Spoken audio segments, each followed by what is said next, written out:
আচ্ছা বস এখানে। তুই অনেক টায়ার্ড, অনেক দূর থেকে এসেছিস। আচ্ছা ঠিক আছে বস, আমি তোর ভাবিকে ডেকে নিয়ে আসি। এই তো তোর ভাবি চলে এসছে। আরে এটা কে? আর এ বোরখা টোরখা পরে কে? আরে ও আমার ছোট বোন, গ্রাম থেকে এসছে। ও বললো ওর নাকি পরীক্ষা, সেটার ইন্টারভিউ দিতে আসছে। এই, তোমার কি মনে হয় আমার বাসাটা কি কোনো হোটেল যে যখন যার ইচ্ছে সে আমার বাড়িতে চলে আসবে? তোমাদের সমস্যাটা কি বলো তো? আমি জানি তোমাদের ফ্যামিলিটা অনেক গরিব, তার মানে এতটা গরিব না যে প্রত্যেক সপ্তাহে সপ্তাহে মাসে মাসে আমার বাড়িতে এসে গান্ডে পিন্ডে কিনতে হবে। এই, পরীক্ষা দেবে বাড়ি থেকে দেওয়া যায় না? আমার বাসাতে কেন আসতে হলো? হ্যাঁ, হ্যাঁ, আর তুমি এসব কথা বাদ দাও না। দেখো ও এত দূর থেকে এসছে, আমি এক কাজ করি, আমি বাজারে গিয়ে কিছু বাজার করে নিয়ে আসি। তুমি আমাকে কিছু টাকা দেবে? হ্যাঁ, আমি তো টাকা দেওয়ার জন্যই আছি। তোমরা তো শুধু গিলবে বসে বসে, আর যত টাকা লাগে আমি দিব। তোমার বাবা মায়েদের কি কোনো লজ্জাবোধ নেই? কালকে তোমার বাবা আসছে, পরশু তোমার মা আসছে, তারপরের দিন তোমার ভাই আসছে, এখন আবার কি তোমার বোনও আসছে, তাও আবার কিছুদিন থাকবে। আমি তো কাজ করে টাকা আনি না, তাই না? আমার এই ফেসটা দেখে আমাকে মোটা অঙ্কের টাকা দেয় মানুষ, আর সেটা এনে এনে আমি তোমাদের পরিবারকে গিলাই। উফ, আমি যে কি ভুলটা করেছিলাম না তোমাকে বিয়ে করে, আমি এখন বুঝতে পারছি। এই নাও 1000 টাকা, যাও বাজারে যাও। আচ্ছা ঠিক আছে, যত সব। আমি তাহলে যাচ্ছি। আরে নবাব দাদি, তোমাদের প্রতিদিন তো আমার বাসাতে আসতে হবে কেন? হ্যাঁ, তোমাদের বাড়িতে কি ভাত নেই? তোমার বাবা কি কাজ করতে জানে না যে ভাইয়ের ঘাড়ের উপর বসে বসে খাও?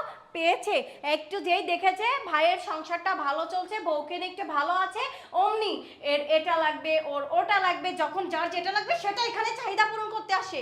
লজ্জা থাকলে আর আমার বাসায় আসতো না। এই, আমার বাসাতে তোদের কেন আসতে হবে? হ্যাঁ, তোরা কি ইনকাম করে আমার বাসাতে দিয়ে যাস? আমি সারাটা দিন গাধার মতো খেটে আমার সংসারের জন্য ইনকাম করি, সেখানে আমি আমার স্বামী খুব ভালো আছি, এটা না তোদের সহ্য হয় না, তাই না? 2 দিন পর পর আমার বাসাতে চলে আসে গান্ডে পিন্ডে গিলার জন্য, কিন্তু সেটা আর পূরণ হবে না। তোর ভাই এখন বাজারে গেছে না, এখন এই মুহূর্তে আমি তোকে ঘর ধাক্কা দিয়ে আমার বাসা থেকে বের করে দেবো। বেরো, বেরো বলছি। এই নূপুর, তুমি কি করতেছো? তুমি আমার বোনকে ঘাড় ধাক্কা দিয়ে বাসা থেকে বের করে দিচ্ছ? তো কি করব? তোমার বোনকে কি আমি এখন বসে বসে পুজো করব? শুনো, আমি অনেক কষ্ট করে ইনকাম করি, আমার টাকা এত বেশি হয়নি যে আমি যার তার পিছনে টাকা ঢেলে অযথা টাকা নষ্ট করব। তোমার বোনের পিছনে, এমনকি তোমার পরিবারের পিছনে আমি 2 টাকাও নষ্ট করতে পারবো না। এখনো সময় আছে, তোমার বোন থেকে আমার বাসা থেকে বের করো, বের করো বলছি। নূপুর থামো। তুমি এত কথা কেন বলতেছো? তুমি কি বললে? যার তার? সে যার তার কি করে হলো? আমার বোন মানে তো তোমার বোনের মতো। দেখো ওর কি অপরাধ? ও গ্রামে থাকে, ও গরিব, এর জন্য তুমি ওর সাথে এই ব্যবহার করছো? ও ক্লাস বোঝে না। তুমি তুমি সবসময় আমার পরিবারের সাথে কেন এত খারাপ ব্যবহার করো? আজ যদি তোমার নিজের বোন এখানে আসতো, তুমি তার সাথে এই খারাপ ব্যবহারটা করতে পারতে? হেই, তুমি কি বলছো? হ্যাঁ, আমার বোনের সাথে কিনা তুমি তোমার বোনের তুলনা করছো? তোমার 2 টাকার থার্ড ক্লাসের বোন হবে আমার বোন? আরে, আমার বোন তোমার বোনের মতো ফকিরনি না যে যখন তখন ভাইয়ের বাসায় গিয়ে টাকা দাবি করে বসবে, থাকতে যাবে। আমার বোনকে তো আমি আদর করেও আমার বাড়িতে আনতে পারি না। শুনো, আমার বোন এত ছোট লোক না যে তোমার বাড়িতে এসে বসে থাকবে। আমার বোনের সাথে তোমার বোনের কখনো তুলনা করবে না। হ্যাঁ সেটাই, আমার বোনের সাথে তোমার বোনের কোনো তুলনাই করছি না। এর জন্যই আমি তোমার বোনকে এখানে ডেকে নিয়ে এসেছি। মানে আমার বোনকে তুমি এখানে ডেকে নিয়ে এসছো? শোনো, আমার বোন এতটা ফকির না যে তুমি বললেই হুড় হুড় করে তোমার বাসায় আমার বোন চলে আসবে। তাই যত না? সব। দেখো কে তাহলে এ? মুক্তা, তুই এখানে, তাও আবার বোরকা পরে। বোন, তুই কেমন আছিস? আমি না, বিশ্বাস কর, আমি বুঝতে পারিনি যে তুই আমার বোন। আহারে কত দূর থেকে আসছে, আমি কোথায় বসতে দেবো, কি খাবি? বোন তুই বল না, কি খাবি? আপু, তোমার ব্যবহার যে এতটা খারাপ আমি জানতাম না। দেখ মুক্তা, তুই ছোট মানুষ, তুই এসব বুঝবি না, বড় হ, তারপর সে সবকিছু বুঝতে পারবি। ও ছোট নেই, ও এখন যথেষ্ট পরিমাণে বড় হয়েছে।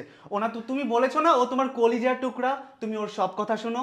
এর জন্য আমি ওকে এখানে নিয়ে এসেছি, যাতে করে ও তোমার আসল রূপটা চিনতে পারে। জি আপু, জি। আমি ভাবতেও পারিনি যে তুমি এতটা নিচু মনের মানুষ। দুলাভাই আমাকে অনেকবার বলেছিল যে তোমার আপুর ব্যবহার এত খারাপ। আমি বিশ্বাস করিনি। আজ আমি আসার পর আমি বিশ্বাস করতে পেরেছি যে তোমার ব্যবহার যে এতটা খারাপ। কি, এবার চুপ করে আছো কেন? এবার ওর কথার উত্তর দাও তুমি। দেখো, আমি আমার ভুলটা বুঝতে পেরেছি। আমি সত্যি এতদিন ধরে তোমার পরিবারের সাথে যা যা করেছি আমার মোটেও উচিত হয়নি এগুলো করা। আরে আমার পরিবার আর তোমার পরিবার তো একই বোন।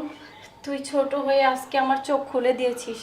আমি বড় হয়ে যেগুলো বুঝতে পারিনি এতদিনে, তুই সামান্য আমার বাড়িতে এসে তোর কথাতে আমি আমার ভুলটা বুঝতে পেরেছি বোন।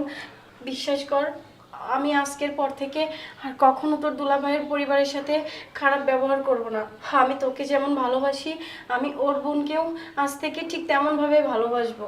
বোন, তুই আমার বাড়ি থেকে যাস না। আচ্ছা ঠিক আছে আপু, তুমি যখন তোমার ভুলটা বুঝতে পেরেছো আমি তাতেই খুশি। ঠিক আছে, শোনো, তুমি বাজারে যাও, বাজার করে নিয়ে এসো আর আমি রান্না করি। আর একটা কাজ করো, তুমি তোমার বোনকে ফোন দাও, ও আমাদের বাড়িতে আসুক। আমার দুই বোন একসাথে আমার বাসায় থাকবে কিছুদিন। তুমি সত্যি বলছো? আমি আমার বোনকে এখানে নিয়ে আসবো? আচ্ছা ঠিক আছে, তাহলে আমার বোনকে নিয়ে আসি আর আমি বাজার থেকে বাজার করে নিয়ে আসি। আচ্ছা ঠিক আছে, দাঁড়াও, এই নাও, যা লাগে খরচ করবে। আচ্ছা ঠিক আছে। বোন চল। চলো।